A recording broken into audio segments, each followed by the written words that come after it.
POW రాష్ట్ర కమిటీలు ఇచ్చిన పిలుపు మేరకు ఈ డాక్టర్ల ఈ హాస్పిటల్లో సర్వే చేయడానికి వచ్చాం. ఎక్కడ ఏముంది, అసలు ఇక్కడ ఎన్ని సౌకర్యాలు ఉన్నాయి అని కనుక్కోవడానికి ఇక్కడ రావడం జరిగింది. ఇది ఆర్మూరు 100 పడకల హాస్పిటల్.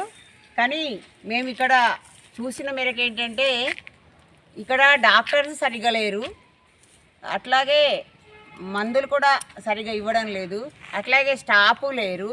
మళ్ళీ ఇంకోటి ఏంటంటే టెస్టులు చేయడానికి సంబంధించి ఏంటంటే ఓన్లీ బ్లడ్ టెస్ట్ మాత్రమే చేస్తున్నారు. ఈసీజీలు కానీ సిటీ స్కాన్లు కానీ అలాంటి మిషన్లు ఇక్కడ ఎక్కడ లేవు. ఎందుకంటే ఈ సమస్య ఇవన్నీ మనకు పరికరాలు ఉంటే ఇక్కడ ఉన్న ఈ ఆర్మూరు చుట్టుపక్కల మండలాలలో జనాలు కూడా బయట పోయే అవకాశమే లేదు. కానీ ప్రతిదీ కూడా నిజామాబాద్కి పంపిస్తున్నామని ఇప్పుడు ఇక్కడ చెప్తున్నారు.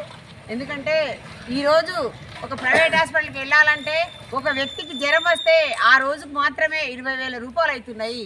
అదే మనకి గవర్నమెంట్ హాస్పిటళ్ళు మెరుగైన హాస్పిటళ్ళు ఉంటే ఈ ప్రభుత్వాలు పట్టించుకొని ఈ డాక్టర్లని కరెక్ట్గా అన్నింటినీ కూడా మనకు కరెక్ట్ సమకూరుస్తే బాగుంటుంది అనేది. అట్లాగే ప్రతి ఒక్క ఆర్మూరు మండల్, ఆర్మూరు డివిజన్, అట్లాగే నిజామాబాద్ డివిజన్, బోధన్ డివిజన్లలో కూడా ఇంత పెద్ద నిజామాబాద్లో కూడా సిటీ స్కాన్ లేదు.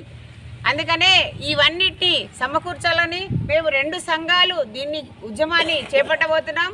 ఇంకా రాబోయే కాలంలో ఇంకా ఎక్కువ సర్వేలు చేసి దీన్ని ఈ సమస్యని తీసుకొచ్చి అన్ని రకాల మెరుగయ్యేంత వరకు కూడా మేము పోరాటం చేస్తామని చెప్తూ ఈరోజు పిఓడబ్ల్యూ రాష్ట్ర కమిటీ పిలుపులో భాగంగా ప్రభుత్వ హాస్పిటల్ని బలోపేతం చేయాలి మరియు ప్రైవేట్ హాస్పిటల్ దోపిడీని అరికట్టాలని నినాదంతో ముందుకు వచ్చడం జరిగింది. ఇందులో భాగంగా ఆర్మూర్లో 100 పడకల హాస్పిటల్ నామమాత్రమే, కానీ కనీస మౌలిక సదుపాయాలు లేవు, అన్ని రకాల మందులు లేవు, ఇంకా ఏంటంటే ఆక్సిజన్ కూడా లేదు ఇక్కడ అందుబాటులో. ఈ డయాలసిస్లో డాక్టర్ ఉండడు. ఇదంతా ప్రతి ఒక్క సమస్య ఉంది. ఇవన్నిటిని నెరవేర్చాలని పిఓడబ్ల్యూగా డిమాండ్ చేస్తున్నాం.